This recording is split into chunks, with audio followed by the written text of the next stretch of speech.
Queridos amigos, hermanos, en este momento le queremos dar gracias a Dios porque tenemos la oportunidad de poder hacer otra grabación. Quiero decirle que la primera grabación se cortó la última parte, siendo que el teléfono que yo tengo es un poco viejo y solamente me da 30 minutos para grabar. Así que si esto se extendiera más de 30 minutos, voy a poner una segunda parte de este segundo tema para que así puedan ver la finalización. Nuevamente vamos a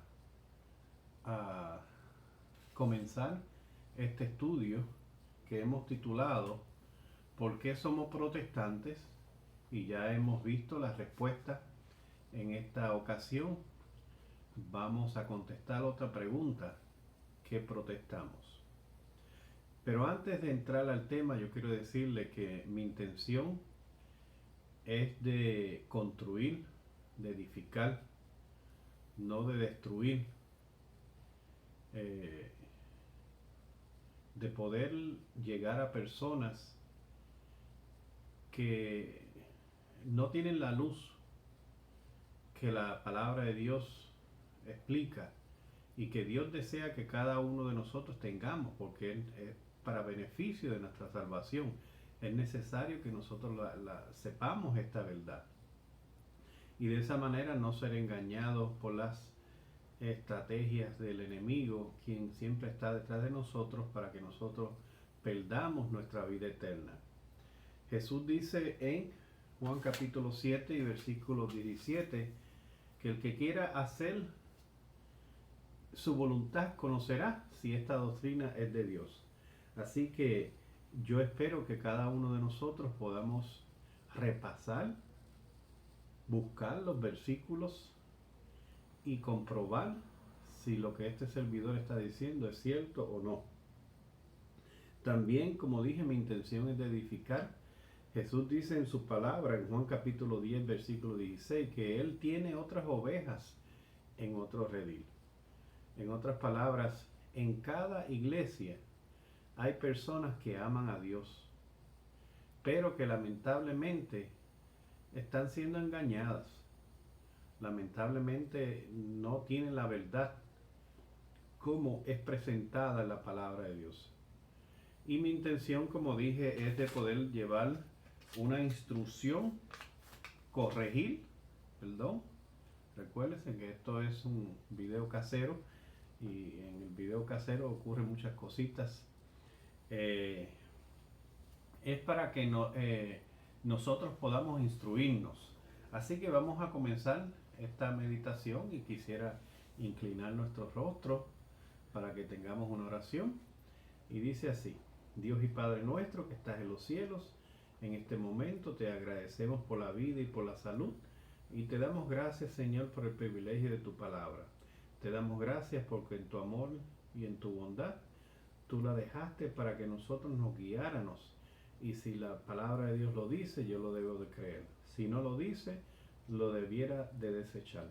Permítenos, Señor, a que nosotros podamos diluir estas palabras que a continuación se van a decir y que podamos aceptarlas porque son la verdad de tu palabra. Te rogamos la presencia de tu Santo Espíritu y que Él nos guíe en este estudio. Te lo pedimos en Jesús. Amén. Bueno, ¿qué protestamos? Vamos a sacar este cable para que así no se vaya a prender esta luz. ¿Qué protestamos? Bueno, estamos protestando María como intercesora. Los católicos se basan en Juan capítulo 2. Ellos enseñan que María no intercede ante Dios el Padre, sino delante de Jesús. Y enseñan que María intercedió por los hombres que patrocinaron aquella boda ante Jesús. Ahora más, estando en el cielo, ella intercede delante de Jesús por los hombres. Eso es lo que habla el capítulo 2 del libro de Juan. Quiero traer a recordatorio. Se hace una boda, Jesús es invitado con sus discípulos, su madre, falta el vino, su madre le dice a Jesús y ella le dice a los criados que hagan lo que Jesús le vaya a decir. Pero para poder contestar esta pregunta, nosotros tenemos que hacernos otra pregunta. ¿Qué sucede cuando yo muero? Y nuevamente vamos a dejar que la Biblia, y solamente la Biblia, nos explique qué sucede cuando yo muero. Y hoy vamos a hablar de un tema, o mejor dicho, una mentira que el enemigo de las almas, o sea, Satanás, le dijo a Eva y que ha sido creída por generaciones. Y se encuentra en Génesis capítulo 3, versículos 3 y 4. Y dice así, Génesis capítulo 3, versículos 3 y 4. Pero del fruto del árbol que está en medio del huerto, dijo Dios, no comeréis de él, ni le tocaréis, para que no muráis. Entonces la serpiente dijo a la mujer, no moriráis. Aquí vemos cómo la serpiente contradice lo que Dios había dicho. Dios había dicho que si ellos comieran de ese fruto, iban a morir. Sin embargo, la serpiente le dice que no morirán. Vayamos ahora a una página más adelante, o mejor dicho, un capítulo atrás, a Génesis capítulo 2 y versículo 7. Y vamos a ver cómo fue que Dios formó al hombre. Versículo 7 dice de la siguiente manera: Entonces Jehová Dios formó al hombre del polvo de la tierra y sopló en su nariz aliento de vida, y fue el hombre un ser viviente. Muy fácil. Dios es todopoderoso y creemos que su palabra, o sea, con su palabra Él creó los cielos y la tierra.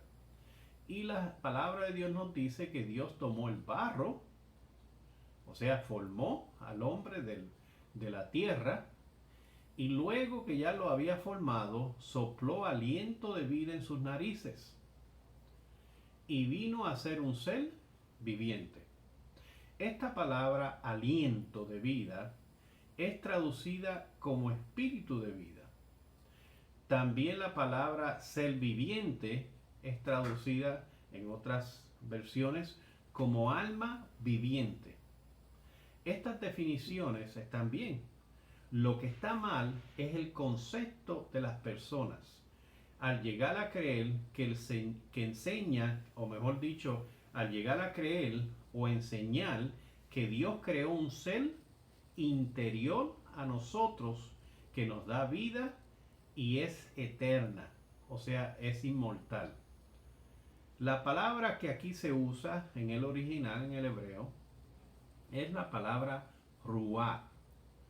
Se escribe de la siguiente manera: R-U-A-C-H, ruach. Y aquí es usada o se traduce como aliento de vida. Y tiene varios significados según su contexto. O sea, en contexto, lo que prosigue después que se menciona la palabra, es lo que va a identificar de qué se está hablando. Se podría aplicar esta palabra para un ser invisible, como los ángeles. Los ángeles toman forma de hombre y son espíritus y son invisibles. Para ellos se utiliza también la palabra ruach. También se puede utilizar la palabra ruach cuando se está hablando de un fuerte viento, del viento que mueve los árboles. O de la siguiente manera, que es la correcta, que es la que estamos hablando, que se traduce como aliento de vida o aire o espíritu de vida. Nosotros sabemos que un ser viviente, o sea, no solo los seres humanos, sino también los animales, si no respiran, se mueren, ¿cierto? Así que no es un ser interior que nos da vida. Parte de lo que nosotros tenemos que hacer o de la necesidad del ser humano para permanecer vivo es respirar. Vayamos a Génesis capítulo 7 y vamos a leer allí algo muy interesante en el versículo 21 y el versículo 22. Y dice allí, y murió, está hablando sobre lo que sucedió en el diluvio, y murió toda carne que se mueve sobre la tierra, así de aves como de ganado y de bestia, y de todo reptil que se arrastra sobre la tierra, y todo hombre, o sea, todo ser viviente, murió. Versículo 22. Todo lo que tenía aliento de vida, o mejor dicho, aliento de espíritu de vida, en sus narices. ¿Dónde estaba el espíritu de vida? ¿Dónde estaba el aliento de espíritu de vida? En sus narices. Todo lo que había en la tierra murió. Vuelvo y repito, mis queridos hermanos, todo lo que tenía aliento de espíritu de vida en sus narices. Desen cuenta aquí que se utilizan las mismas palabras, aliento, espíritu de vida, el término ruach. Aquí se aplica a algo que no tiene personalidad. O sea, lo que entra por la nariz no tiene personalidad, no tiene conciencia, pero es vital para la vida. Pregunto, ¿qué necesitamos nosotros los seres humanos para mantener la vida? Se necesita alimento, se necesita agua, se necesita descanso y principalmente se necesita oxígeno. En el versículo 22 de este capítulo 7 se dice, y vuelvo y repito, para dar hincapié, todo lo que tenía aliento de vida en sus narices. Con esto no quiero decir que el aire es el aliento de vida, es mucho más, porque viene directamente de Dios. El aliento de vida es esa chispa de vida que da fuerza, que viene de Dios y da fuerza al corazón para latir. Porque recuérdense, cuando un niño es fecundado, esa célula que viene a ser el niño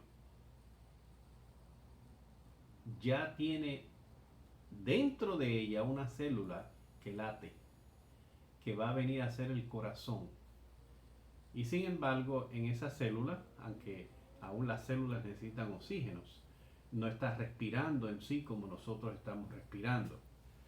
Lo que quiero decir es que la chispa, vuelvo y repito, la chispa de vida que da fuerza al corazón para latir es lo que se refiere al aliento o al aire de vida. Es la chispa que da las células para que funcionen. Es la fuerza que da los pulmones para contraerse. Es la chispa que le da el cerebro para funcionar. Ese es el aliento de vida dado al ser humano y a todo ser viviente. Pasemos a otro punto en Génesis capítulo 2. Dios prohíbe al ser humano comer del árbol del bien y del mal. Lo habíamos leído. Porque si no, ellos iban a morir. Y muerte significa fin de la vida. Si nosotros pasáramos a otro estado de vida, o mejor dicho, si nosotros pasaran a otro estado de vida, no sería muerte. Podría llamarse otra etapa de la vida. Sin embargo, Dios fue específico. Dijo, ciertamente morirán. En otras palabras, su vida iba a dejar de existir. Y esto concuerda con Eclesiastés capítulo 9, versículos 5, 6 y 10. Vamos a ir allá a Eclesiastés capítulo 9, versículo 5, 6 y 10.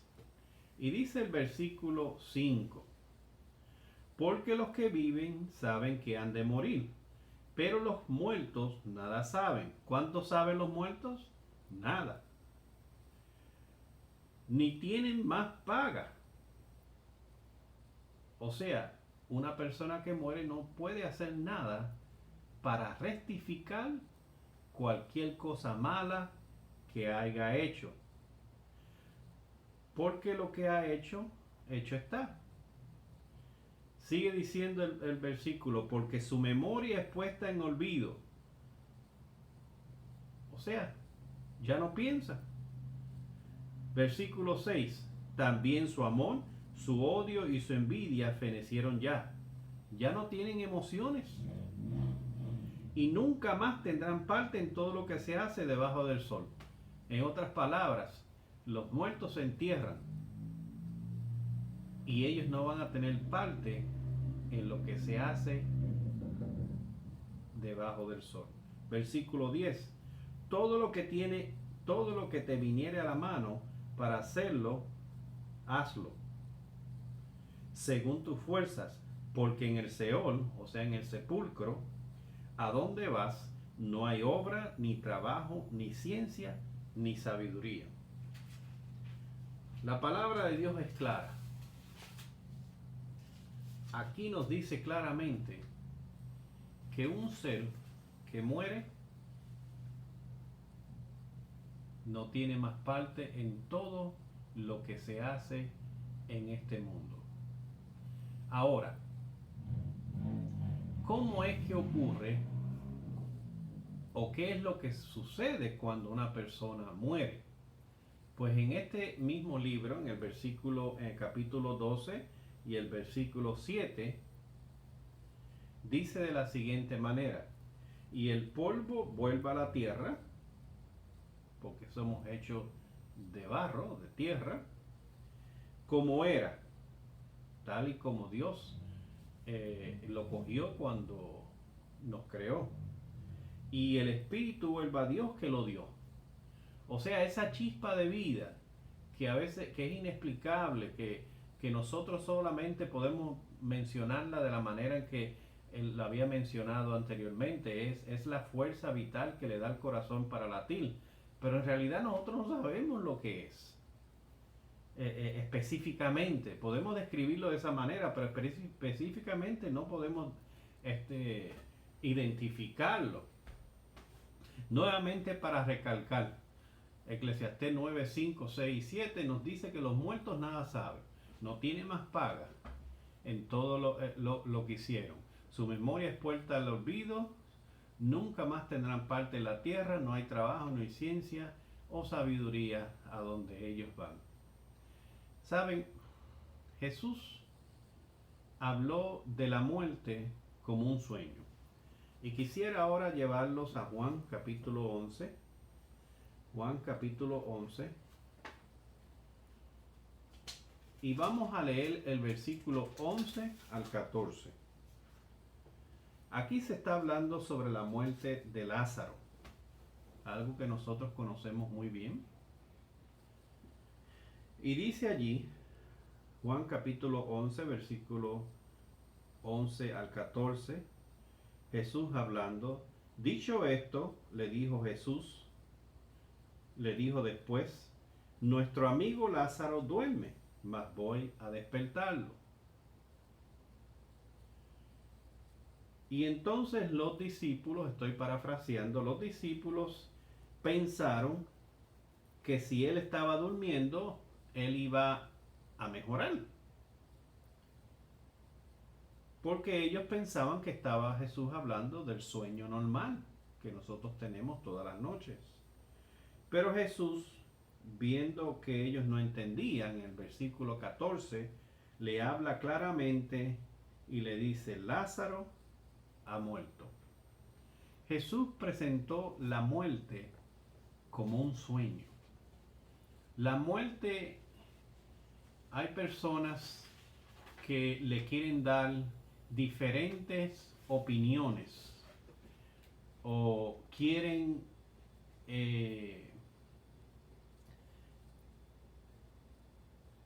ellos quieren educar o quieren enseñar cosas que realmente la Biblia deniega. Jesús específicamente enseña que la muerte es como un sueño. Y nosotros sabemos que cuando nosotros nos vamos a dormir, el mundo sigue corriendo, sigue funcionando. Hay personas que siguen, que van a trabajar. Hay personas, los policías están trabajando, pasan accidentes, hay robos. Y la persona que está durmiendo no sabe nada, no tiene conciencia, no sabe lo que está pasando alrededor de él. Asimismo en la muerte, la persona que muere va al descanso. Imagínense, nosotros decimos que la persona que murió ya pasó al descanso. Si pasara a otra etapa de la vida, no tendría descanso, porque estaría funcionando, o sea, estaría viviendo, pero en otra manera. De la misma manera, si fue al descanso y puede ver a sus hijos sufriendo, puede ver a sus hijos haciendo cosas malas, puede ver cualquier cosa que le pueda afligir su corazón, siendo que está en otra etapa de la vida, no estaría realmente descansando. Mis amados, si nosotros nos podemos analizar, a pedirle a Dios que ilumine nuestra mente, nos vamos a dar cuenta que todas estas cosas que nos han dicho desde niños no son ciertas. Por eso siempre nosotros debemos de contestar nuestras preguntas con un así dice Jehová, con un así dice la palabra.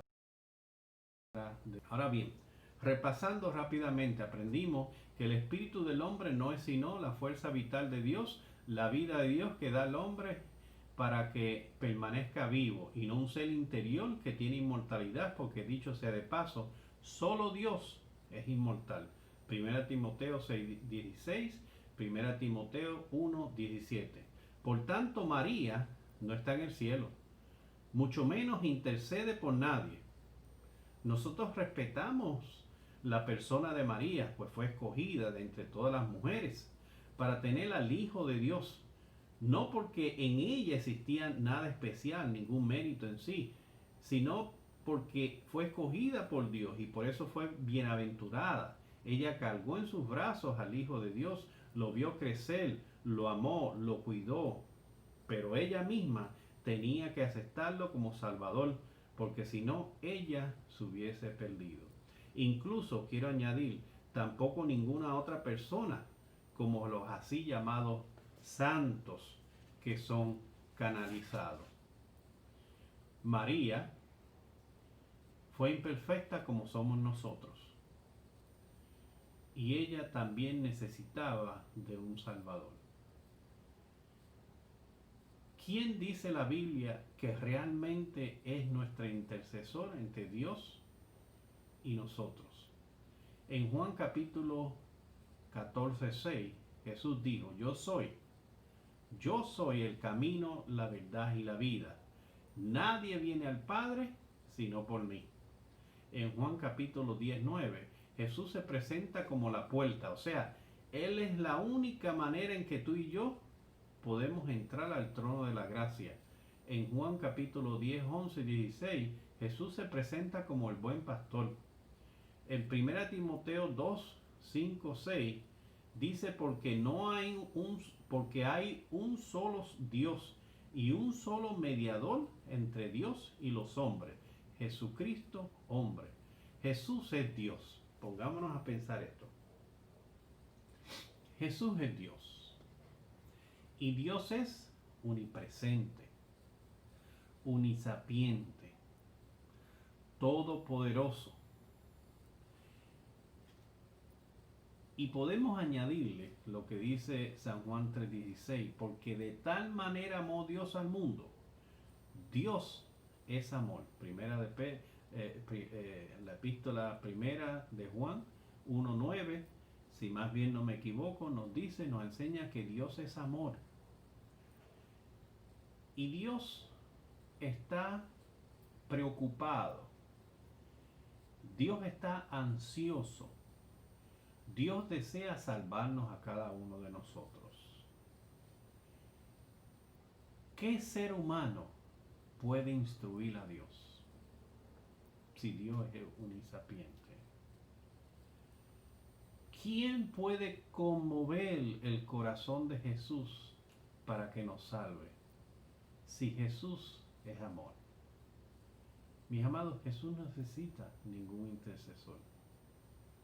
Lo que Él necesita es que tú y yo nos arrepintamos de nuestros pecados y vayamos en oración, en súplica y en ruego, y que lo reconozcamos como nuestro Creador y nuestro Redentor. Y cuando nosotros humillamos nuestras almas a Él, Él se conmueve e intercede por nosotros, porque así lo dice la palabra de Dios. Pidámosle perdón a Dios en el nombre de Jesús. Él es el único que puede interceder por nosotros. Ahora vayamos, dicho sea de paso, esto se encuentra en Hebreos capítulo 4, versículos 14, 15 y 16, que Él es el sumo sacerdote. Acerquémonos a Él con confianza al trono de la gracia. Ahora bien, vamos ahora a explicar de una manera sencilla lo que dice Juan capítulo 2, el cual nuestros hermanos católicos se basan para decir que María es intercesora entre nosotros y Jesús. Y dice de la siguiente manera. Nuevamente quiero recalcar que Dios tiene poder. ¿Quién tiene poder sobre Dios? Nadie. Él es soberano, omnipotente, omnipresente y omnisciente. Sin embargo, Dios es un Dios de amor y misericordia, y ese amor de Dios se manifiesta ante nosotros haciendo salir el sol sobre justo e injusto. Y a Jesús se le presentó una necesidad. María le presenta una necesidad en aquel momento. Ellos necesitaban vino. Y él decide contestar esa oración o contestar ese pedido. De la misma manera, cuando tú y yo vamos en oración y pedimos por nuestros hijos, pedimos por nuestros familiares, pedimos por nuestros cónyuges, pedimos por alguna persona que hemos conocido y está en necesidad, nosotros estamos mejor dicho, se me trabó la palabra, estamos interviniendo o intercediendo, perdónenme si no lo digo bien, por una persona viva, no por una persona muerta, por una persona viva.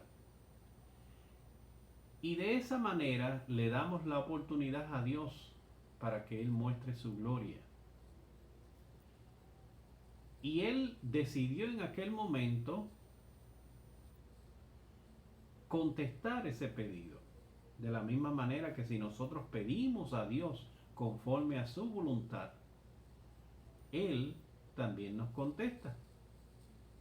Y si nosotros pedimos por la salud de un familiar, Dios desea que nosotros tengamos vida y vida en abundancia. Si nosotros pedimos por un ser querido, no muerto, porque sabemos que los muertos ya no tienen paga en este mundo, ya no tienen nada que ver con lo que se hace debajo del sol. Si nosotros pedimos por un familiar que venga a los pies de Jesús, Dios, esa es la voluntad de Dios. Y Dios intercede y Dios interviene en la vida de esa persona a través de su Santo Espíritu. y aunque Él no puede ir en contra de nuestro libre albedrío, Dios manda a sus santos ángeles y manda a su Santo Espíritu para que su Santo Espíritu convenza a esa persona de pecado y pueda arrepentirse. Y en aquel momento Él decide contestar esa petición de su madre. Y Él no lo hizo porque su madre tenía autoridad sobre él, sino él lo hizo con el propósito de que sus discípulos, incluyendo a los que intervinieron en aquella ocasión, creyeran en él. Y eso es lo que dice el versículo 11 del capítulo 2. Y sus discípulos creyeron en él. Este capítulo 2 nunca enseña o nunca